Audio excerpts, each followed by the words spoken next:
Hello and welcome to Big Dash Knows. Big Dash knows what? New York Giants football. Let's go.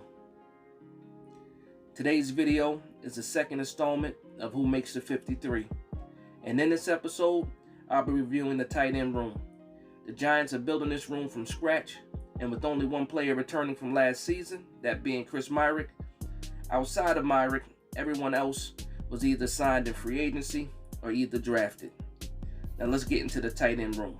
One of the pickups in the free agency was Ricky Seals-Jones. We picked him up from Washington. He's a converted wide receiver turned tight end. Drafted in 2017 by the Arizona Cardinals. Played 2 seasons there. Then went on to Cleveland, Kansas City, and then most recently the Commanders.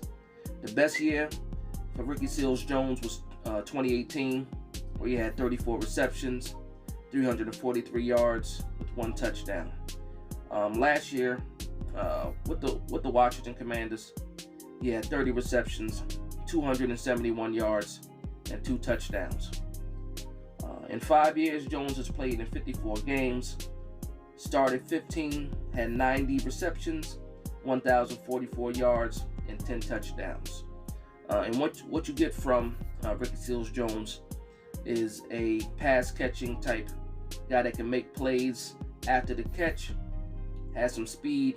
Looking at Ricky Seals-Jones, I see that he could have a potential to fit in this system, which is why Shane decided to sign him. Next on my list is Daniel Bellinger, the rookie 5th-round pick this year. I see him as a traditional tight end, good blocker with soft hands. In 2021, he had 31 receptions at San Diego State for 357 yards and 2 touchdowns.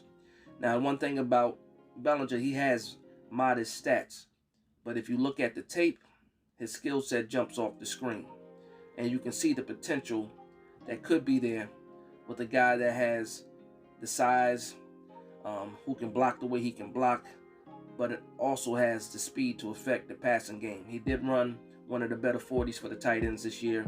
He ran a 4.6 at the combine. So the guy has the ability to impact that passing game and become that security blanket that every quarterback needs, in the NFL.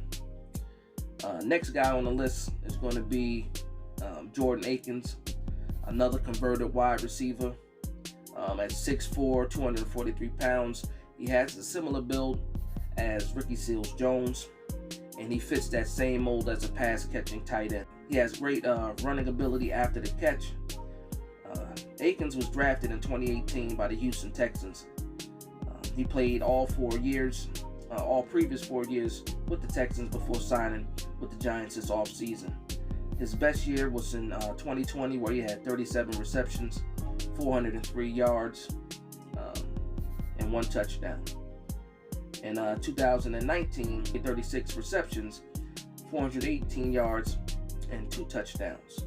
So that's good quality for a second tight end, which probably would have been number 1 for us last year. But in his last season with the Texans, he had 24 receptions, 214 yards, and 0 touchdowns. And in my opinion, that probably made him expendable and a good free agent pickup, for the Giants to check out. Jordan Akins, again, I can see that ability that he has after the catch. And like I said, it's so similar to Ricky Seals-Jones that I don't know if I can see both tight ends making the team. And if you were wondering how many tight ends I think make the roster or make that 53, I'm going with 3. With a possibility of 4, we can sneak somebody on the practice squad. But like I said, that's not guaranteed. Now, the only returning tight end to the Giants is Chris Myarick. Another guy, 6'5", 250 pounds. Played in the system last year. His 2021 stats were, 3 receptions for 17 yards and 1 touchdown. And he was one of the few touchdown passes that Daniel Jones had this past season. And Chris Myarick, he's not a household name. Even a lot of people or that are fans of the Giants really don't know much about the guy. He did come from Miami. He is a young guy. I think it's a long shot for Chris Myarick. Not saying that it's impossible, but it's with the guys that were signed and drafted, I think it's not probable that he makes the 53. Okay. So the next guy that I want to talk about, and it's very intriguing to me, was an undrafted free agent this past draft. The guy Austin Allen out of Nebraska.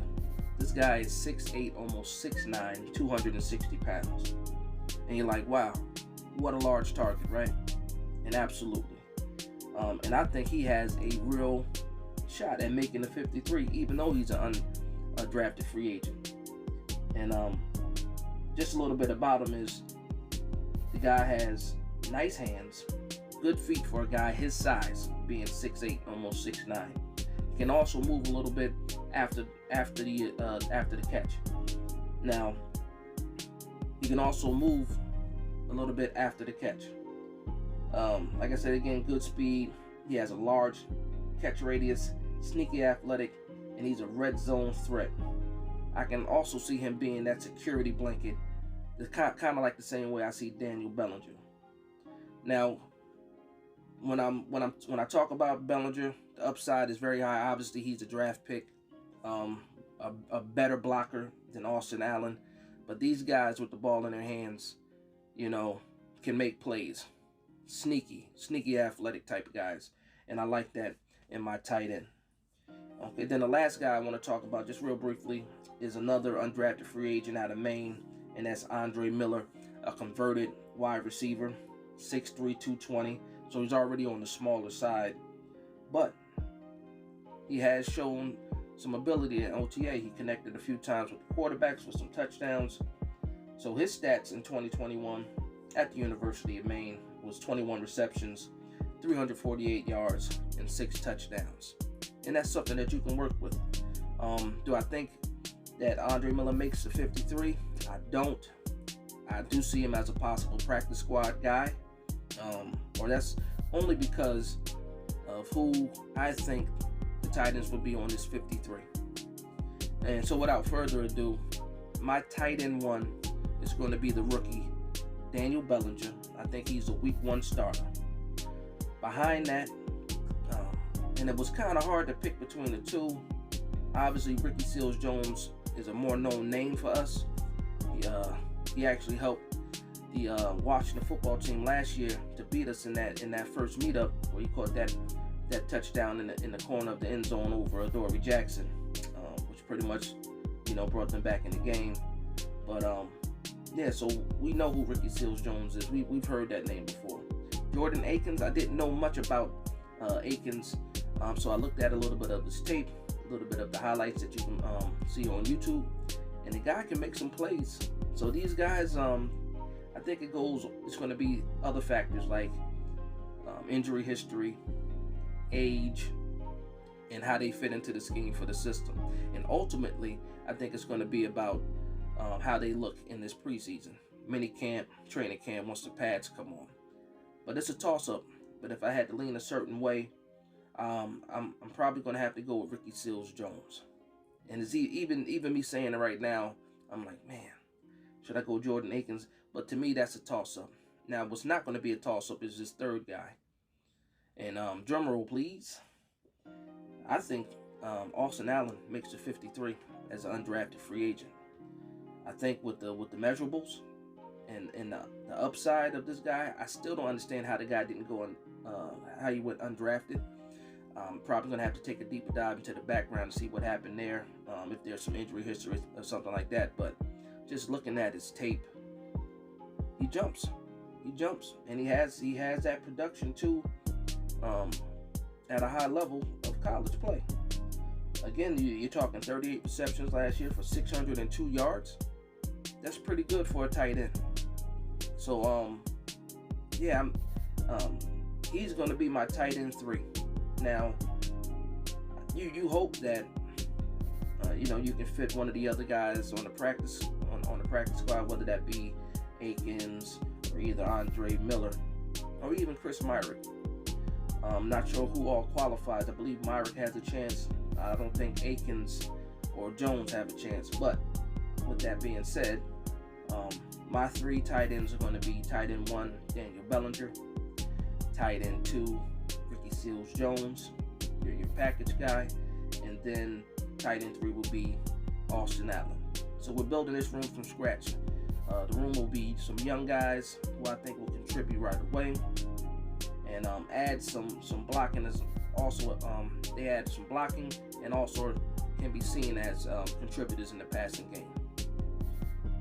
So there you have it. My 3 picks for Who Makes the 53, the tight end edition. Again, I want to thank everybody for vibing with me. Please like, comment, and subscribe. The channel is growing. Again, I got some good feedback too from one of the subscribers, talking about or having some suggestions on, how to produce the shows, and I appreciate that. Again, this is Big Dash Knows, Big Blue Nation. Let's go.